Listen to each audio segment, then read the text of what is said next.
I was in Las Vegas last week for Summer League, and someone from KD's camp told me that Steph Curry was among the stars around the league who had reached out to KD to find out exactly what he was thinking. And the point being made that Steph was not opposed to KD in spite of the way things ended, KD coming back to the Warriors, that Steph's focus is purely on winning a fifth ring. And one of the motivations in winning a fifth ring is because it would give him one more than LeBron James. And Steph hasn't forgotten that 4 or 5 years ago that LeBron and Russell Westbrook and KD were among those who didn't really invite him to be at their table, their lunch table, if you will. And so there is a spirited rivalry there, and he would love to wind up with more rings potentially than LeBron. So there is all of that. Now, Steph has to know, as well as the Warriors, that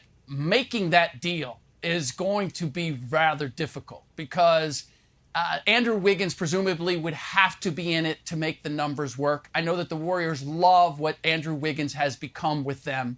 And so there is throwing that in. And then if the Nets are to acquire Andrew Wiggins, it means that they would also have to move off of Ben Simmons because you can't have two players under a rookie salary extension. So there's a lot of hoops to jump through. But the point being made was Steph is simply looking for what's going to make me better, what's going to make us better, there's no concern about the way things ended. There's no conflict with KD as far as Steph is concerned.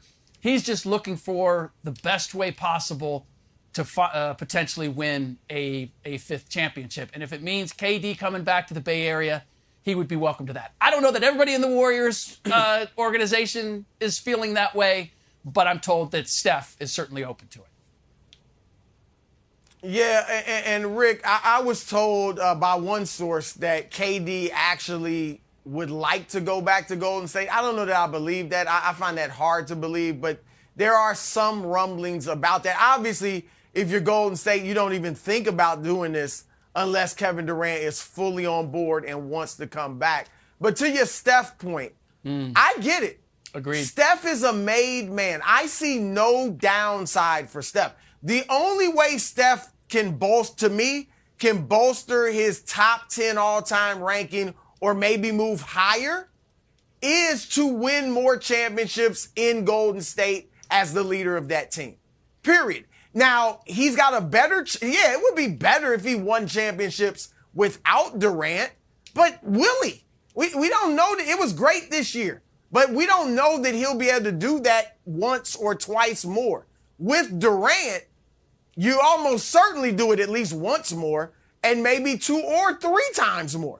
So Steph Curry, no one looks at Kareem Abdul-Jabbar's last 2 or 3 rings when he was well past his prime and says, oh, Magic was the main guy on that team. Nobody looks at Dr. J's 1 ring in the NBA when Moses came there and really became the man on that team after Doc had failed to win in 3 finals appearances in the NBA. Nobody poo-poos that ring for Doc. All right. And so with Steph, it would just be, my gosh, he's got 5. He's got 6 or more rings. And that's all people would look at because he's already got the 2 without Durant, Nick. So I see no downside for this for Steph and understand why he would want this to happen. Sure, I see no downside for Steph, and I have no idea what Kevin Durant wants. I think Kevin Durant at times struggles with what he wants. So let's assume Durant wants it and Steph wants it, and that the Steph can get Bob Myers and Steve Kerr and everyone on board with it.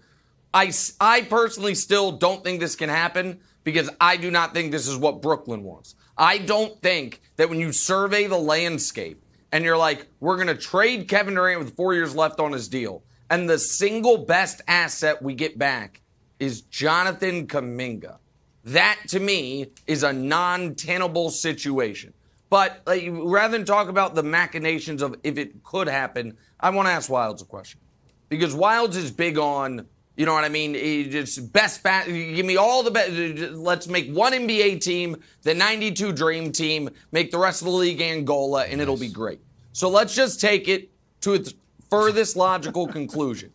And since Rick invoked LeBron's name here, I will do the same. LeBron, let's say Durant goes and they win the title because they're the defending champs, now they're two-time defending champs. LeBron is a free agent in 1 year. Would you endorse LeBron then joining them? League minimum. He's made all the money he needs. Hey, I got a year. I got to wait. No, I'm curious. Would that be cool to you? Would that be fun? Would that be good for basketball? LeBron joins them, and Steph, Katie, and LeBron, plus Clay and Draymond, that's your starting five. You down with that? Well, I do have a policy on this show of not answering your trick questions that often put me in a logical vice. I will make an exception this time. Okay. The answer is yes. I think it would be wonderful. Because here's why.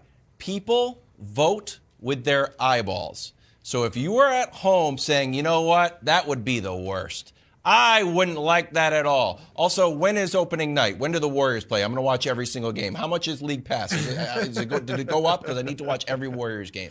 It would be amazing. So yes, I think it would be great. And just, I'll throw it back to you in a second. And here's why. Remember when KD and Kyrie were like, we're artists? And everyone kind of rolled their eyes like, okay, guys. I took it at face value. It's like, that's interesting.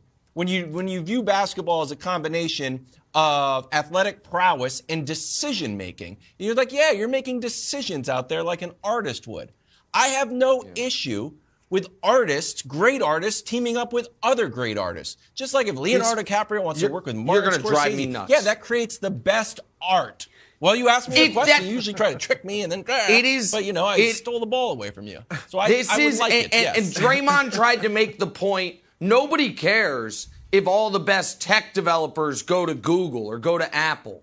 And I understand the art comp to a degree, but here is what they are missing. And Brew, I know you will agree with me on this. Here's the difference: those fields are not at their core about competition and about crowning a champion.